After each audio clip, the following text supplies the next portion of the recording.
So in preparation for my upcoming Wizard of Earthsea lore deep dive, I've decided to go ahead and give a Wizard of Earthsea a little bit of a reread. Why am I wearing a blanket? Because this is one of the most comfy, cozy reads of recent memory for me. I also forgot just how little it is of the overall Earthsea writings. Literally just that amount is a Wizard of Earthsea. This is a quick read. And while I wanted this to just be a nice, cozy moment for the fantasy community here, I accidentally started a war! Because as a simple observation and difference of style, I sent out this tweet, kind of poking fun at, Robert Jordan. He can be a bit of a windy boy when it comes to his writing, and Le Guin is the complete opposite end of the spectrum, at least when it comes to a Wizard of Earthsea. She actually does have quite a bit of variation in her overall writing style, but this is also not a criticism of Le Guin's style of writing for a Wizard of Earthsea, because I think it's very impressive how much she's able to accomplish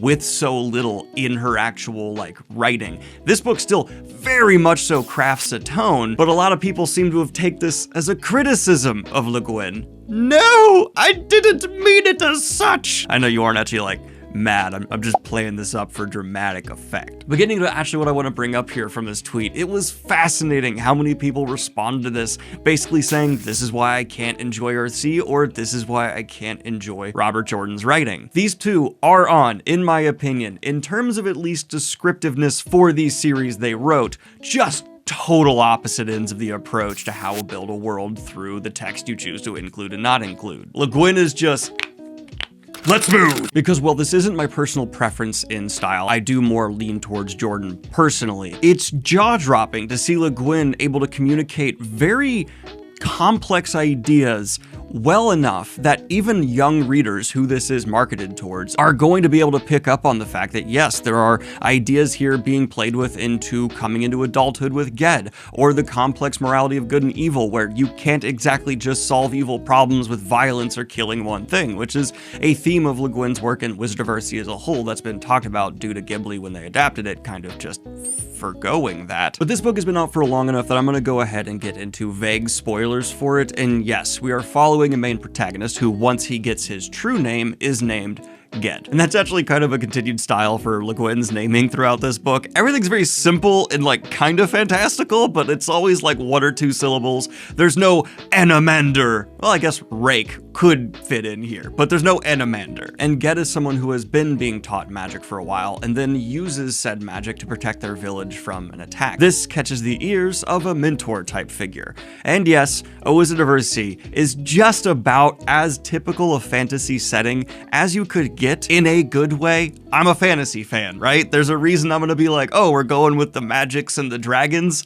I'm happy to see it. But what makes Earthsea as a whole special is how it chooses to explore ideas around morality and growth within such fantastical settings, and not doing the thing that still to this day a lot of fantasy stories do narratively, which is you defeat the one specific bad guy and problems are solved. Granted, that's not always the case, and there are tons of other books out there within the sci-fi fantasy genres that, like Le Guin, do not portray morality so simply. But Le Guin takes that idea and really pushes it to the forefront in a way where even young readers can understand good and evil are not that simple. And I also bet this is probably the first time for many young fantasy readers where they're going to come across not a protagonist who's deliberately kind of hollow so they can project themselves into them quite heavily, but instead is very flawed. I mean, the main antagonist for Ged here is a result of his own doing. Once he is learning his magics, he gets in a duel he shouldn't be in and uses a spell he shouldn't use. And it's not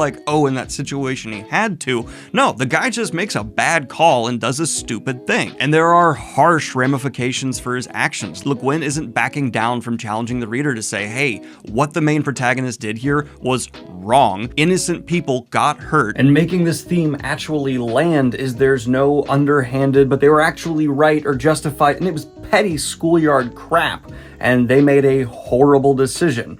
No ifs, ands, or buts. And you as the reader then watch Ged grow from this mistake. And that's really the journey Wizard of Earthsea as a whole is going on. Someone tackling the literal demon from a mistake they made at a crucial moment in their life that had really hard ramifications for the people around them. And again, I think the breakneck pace of this book and just how much time and how many beats are covered narratively with such a small page count really help justify it and makes the overall structure and tone of the story almost feeling like a fairy tale rather than a fantasy book put out in the 60s. Like, it's borderline Brothers Grimm is what I'm trying to say in terms of like how it goes down the tongue or eyes. And even when narratively it seems like something is set up to have a rather cliche fantasy battle ending with dragons, instead Le Guin has that like massively subverted, and instead there's just an agreement reached, and then Ged continues on his self-development journey, realizing that he's not in the right position to be able to handle the tasks that are expected of him. That's the actual message. It's like, oh,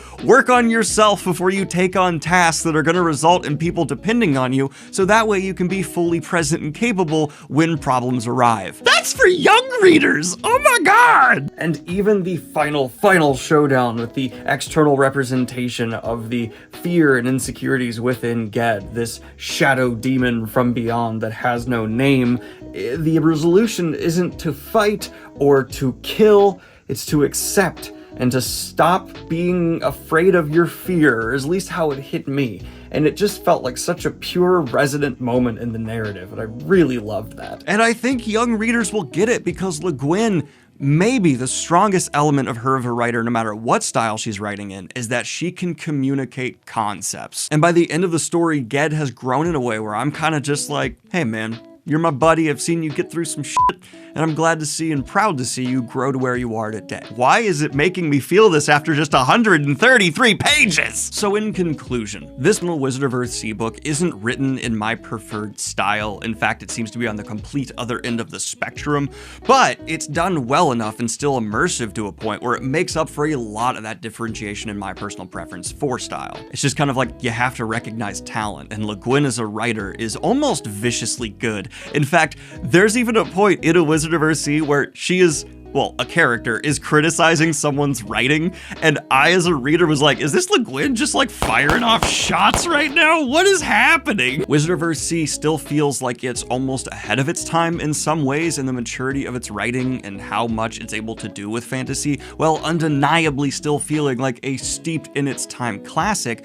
due to the love that I think a lot of fantasy fans are going to be reading this share of very basic and fundamental ideas of fantasy with dragons and wizards and the meanings of magics and how they represent the real impact words can have in the world. Oh, it's beautiful. And it holds up for adults because of that maturity and handling of complex themes. It's not too dumbed down and reminds me of like Philip Pullman's His Dark Materials in just that sense, and how, yeah, really hefty ideas, but he still trusts a reader of any age can understand if you just give them the information in a clear and concise way. We need more truly epic fantasy aimed at really younger audiences. I think it's good for kids to have a place, a world where their imagination can just explode and an author is really writing for that audience in a way that is trying to challenge them. And that is why I love Le Guin's writing. But let me know what you think of A Wizard of Earthsea in the comments down below. If you'd like to get the book for yourself and support local bookshops while you do it, go ahead and hit the affiliate link down below for this book,